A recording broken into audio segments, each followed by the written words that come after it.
آج ہم ایک ایسی دھات کے بارے میں بات کرنے جا رہے ہیں جس کی انسانی تاریخ میں بہت زیادہ طلب اور قیمت رہی ہے۔ پائریٹس اس کو لوٹتے رہے ہیں، خزانوں کی تلاش کرنے والے اس میٹل سے بنے شہروں کو تلاش کرنے میں اپنی زندگیاں ہار گئے مگر ناکام رہے۔ جیولر اور فیشن ہاؤسز اسے خوبصورت اشیاء بنانے کے لیے استعمال کرتے ہیں، سرمایہ کار اس کی تجارت کرتے ہیں اور حتیٰ کہ کمپیوٹر ٹیکنالوجی پر کام کرنے والی کمپنیوں کو بھی اس کی ضرورت رہتی ہے۔ جی ہاں، ہم گولڈ کے بارے میں بات کر رہے ہیں۔ گولڈ انسانی تاریخ میں کسی بھی دوسری کرنسی کے مقابلے میں سب سے بڑا تجارت کا ذریعہ رہا ہے اور ہمیشہ سے سونے کو دولت ماپنے کا پیمانہ سمجھا جاتا رہا ہے، اور ہم نے آج تک یہ نہیں سوچا کہ آخر سونا اس قدر مہنگا ہے کیوں۔ آج گولڈ کی جو قیمت ہے اس کی یہی وجہ ہے کہ یہ میٹل نایاب اور خوبصورت ہے۔ یہی دو خصوصیات بلا شبہ گولڈ کے قیمتی ہونے کی وجہ ہیں، مگر اس سے زیادہ بھی کچھ ہے جو ہم آج آپ کے ساتھ شیئر کریں گے۔ تو چلیے اس سوال کا جواب تلاش کرنے کی کوشش کرتے ہیں کہ گولڈ آخر اس قدر ایکسپینسو یا مہنگا کیوں ہے۔ گولڈ کے قیمتی ہونے کی سب سے پہلی وجہ یہ ہے کہ یہ نایاب ہے۔ گولڈ دنیا کی سب سے نایاب دھات تو نہیں، مگر کافی حد تک نایاب ہے۔ اس کو آپ اس طرح سمجھ لیں کہ پوری دنیا میں ایک گھنٹے میں زمین سے جتنا سٹیل نکالا جاتا ہے وہ انسانی تاریخ میں آج تک نکالے گئے سونے سے زیادہ ہے۔ اگر آپ پوری دنیا میں زیر استعمال خالص سونے کو جمع کریں تو اس کا وزن صرف 1,90,000 ٹن ہوگا، جو کہ صرف 2 اولمپک سائز کے سوئمنگ پولز میں سما سکتا ہے۔ اور اگر سونے کا موازنہ دوسری نایاب دھاتوں سے کیا جائے جیسا کہ چاندی، تو سونا چاندی سے 10 گنا زیادہ نایاب ہے۔ گولڈ کے قیمتی ہونے کی دوسری وجہ یہ ہے کہ اس کو زمین سے نکالنا ایک نہایت ہی مشکل عمل ہے۔ گولڈ کو مائنز یعنی سونے کی کان سے نکالنا ہمیشہ سے مشکل رہا ہے۔ پرانے وقتوں میں سونا کھوجنے والے ماہرین زمین میں کھدائی کیا کرتے تھے، اور حتیٰ کہ آج بھی سونے کی تلاش یا اخراج کے لیے کیے جانے والی کھدائی کے آثار ساؤتھ افریقہ اور برازیل کے مڈی ہولز میں دیکھے جا سکتے ہیں۔ لیکن زیادہ تر یہ عمل افرادی قوت کم اور قیمتی مشینری پر زیادہ منحصر ہے۔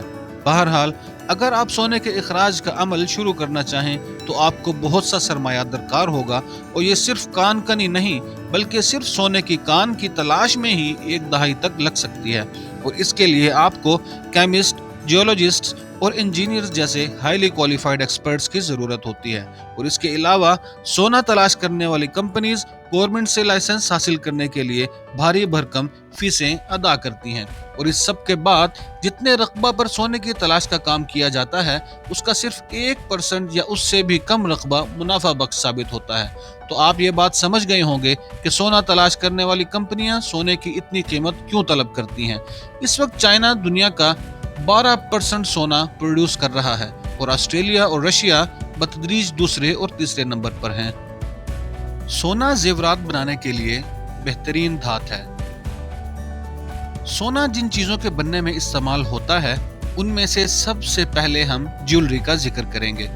سونے سے زیورات کا بننا نہ صرف اس کا سب سے پرانا استعمال ہے، بلکہ آج بھی دنیا میں نکالے جانے والے سونے کا 50% سونا زیورات بنانے میں استعمال ہوتا ہے۔ 2019 میں تقریباً 4,400 ٹن سونا زیورات بنانے میں استعمال کیا گیا۔ سونے کو مختلف شکلوں میں ڈھالنا نسبتاً بہت آسان ہے۔ سونا ایک ایسی دھات ہے کہ جسے باقی دھاتوں کے مقابلے میں سب سے زیادہ آسانی سے مختلف اشکال میں ڈھالا جا سکتا ہے۔ حتیٰ کہ اگر آپ 1 اونس سونا لیں تو آپ ہتھوڑے کی مدد سے 300 اسکوائر فٹ کی شیٹ بنا سکتے ہیں، جس سے یہ ظاہر ہوتا ہے کہ بہت کم مقدار میں سونا ہونے کے باوجود آپ اس سے چمکدار اور گولڈن چیزیں بنا سکتے ہیں۔ سونا اپنی چمک برقرار رکھتا ہے۔ چاندی کے برعکس اس کا رنگ اور چمک بہت زیادہ خراب نہیں ہوتی، اور آپ کو بار بار اسے پالش کرنے کی ضرورت نہیں ہوتی۔ دوسری طرف سونا بالکل بھی ری ایکٹیو میٹل نہیں ہے، حتیٰ کہ آپ چاہیں تو اسے کھا بھی سکتے ہیں اور اس کا کوئی نقصان بھی نہیں، اور اس کا کوئی ذائقہ بھی نہیں ہوتا۔ دنیا میں بہت سے ریسٹورنٹس میں کھانے کی چیزوں کو زیادہ پرکشش بنانے اور خوبصورت دکھانے کے لیے چاندی کی طرح سونے کے ورق بھی استعمال کیے جاتے ہیں۔ سونے کے قیمتی ہونے کی ایک وجہ اس کا انوکھا رنگ بھی ہے۔ تو سونا خوبصورت ہے، چمکدار ہے اور سب سے زیادہ مختلف بھی ہے۔ بہت سی چیزیں ہیں جن کا رنگ تقریباً چاندی جیسا ہے، جیسے کہ پلاٹینیم اور پلیڈیم، لیکن گولڈ واحد دھات ہے جو گولڈن ہے۔